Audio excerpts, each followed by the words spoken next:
I'm Dr. Stephen Karpuk, and I'm running for City Council in the City of Kamloops. I'm a longtime Kamloopian from the 1970s. I'm a father to 3 great kids, and a husband and a partner for my wife of 21 years.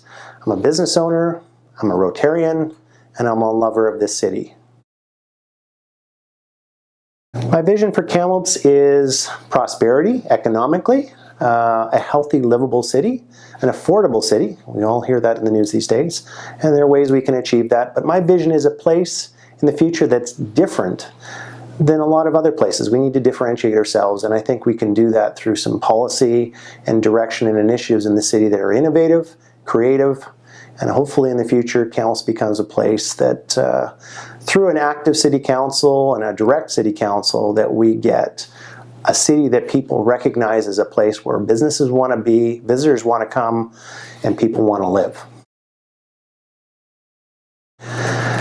Well, I think the challenge with any of our youth, whether, however you view people who are in elementary school or our future who are here at TRU, the ability to track somebody is really based on the same things that we're talking about and having a vision. It's a city that's livable, it's affordable, it's healthy, it's appealing to people who want to be here. So how do we attract them? I think we do innovative things. We do things that make it a livable city. Maybe we should consider micro home developments instead of just these mega home developments. Who can live in a 4,000 square foot house when really you only need something that's 1,200 square feet? And no one can afford, just out of school, a 4,000 square foot home for the most part. But maybe something that's affordable through effective energy builds where your utility costs are low in the month, your mortgage costs are low. There's jobs that are available because we've got great jobs that keep people here. We can do that through direct action by seeking out businesses that are a good fit for our community. And more importantly, I think we need to find people in our younger years, whether TRU or other institutions, that have those ideas that we need to bring forward for innovation to make this a great city. What is Kamloops' most urgent transportation need? Well, a lot of people use transit, but transit is not the same across the whole of Kamloops. And as much as I think we need to address some of the issues like Heffley, where their buses don't run late enough or maybe don't even run on a holiday, I think it's great for some of our central core areas, for most of the people that live here, but I think my biggest desire for change in transit and commuting is to finish our trail system. It's not everybody's choice, but it would be mine because I think it adds to livability and attractiveness for people to want to be in Kamloops. I would love to see the Rivers Trail completed.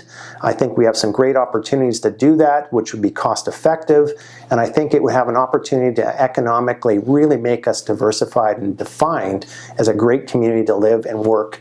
Bring your business here and stay here and live.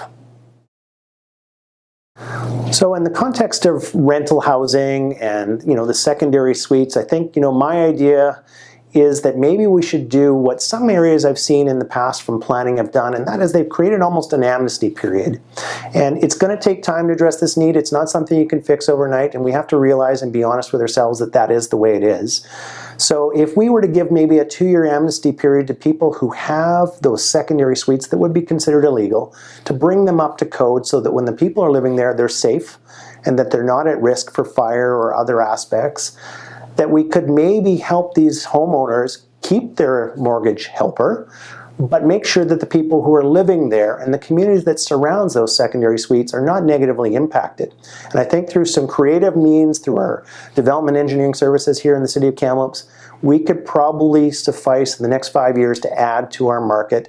And then the other aspect is working with our developers. Again, who needs to live in a 4,000 square foot home unless maybe part of that home is dedicated to a secondary suite?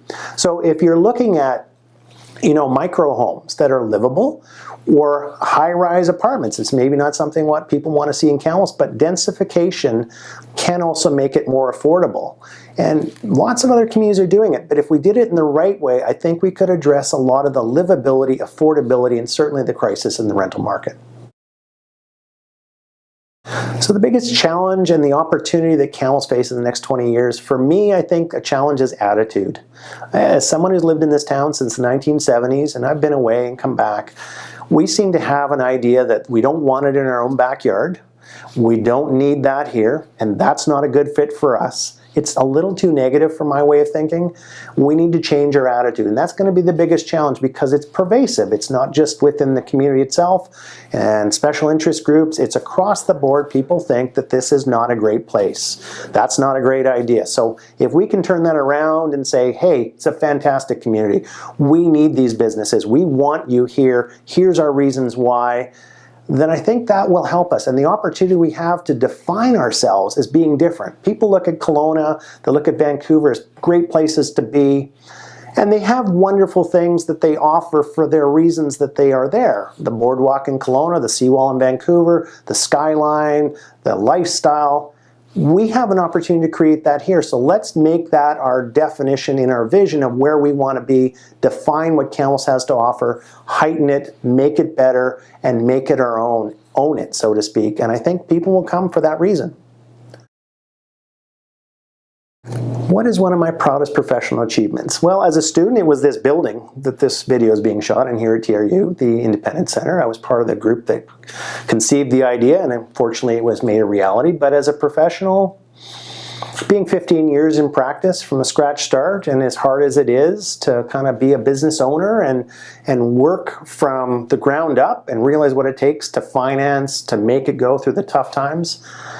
You know, and as a Rotarian, I guess my thing was last year I brought the musical ride to town with some great people in my Rotary Club, and we raised $90,000 for a local community. Love that. I want to give back, and that's why I do what I do. But I'm also proud of the 3 kids that I have raised with my wife, and I think they'll be great citizens. So those are some achievements.